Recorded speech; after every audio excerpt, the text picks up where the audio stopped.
So if you are new to yoga therapy, which you probably are, yoga therapy really looks at a holistic lens of experience. So we take into account what's happening with your body, what's happening with your nervous system, what's going on with your emotions and your mind, and what's happening with your energy body.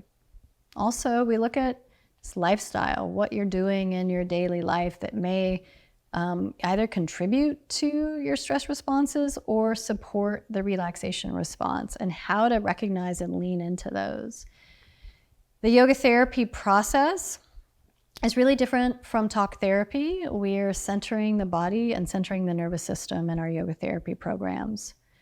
When you begin yoga therapy, we do a comprehensive intake that will really look at what your lived experience is, what your stress response is, how you experience stress in the body.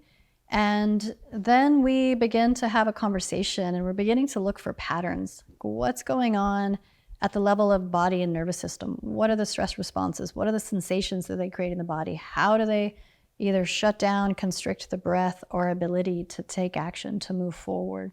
So we begin with an intake, we begin with a conversation.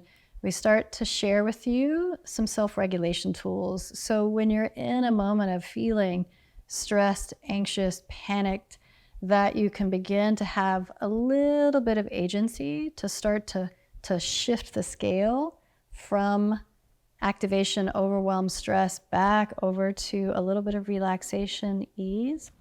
Then we start to create and induce stress responses in the body. So we use movement and yoga to begin to shift your physiology for activation. So you might have in a yoga movement, in a yoga pose, the feeling of a fight response without actually being in conflict.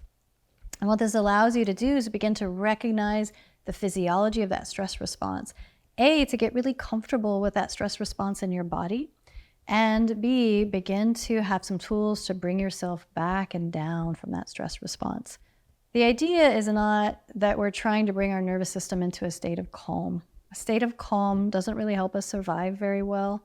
We need these stress responses.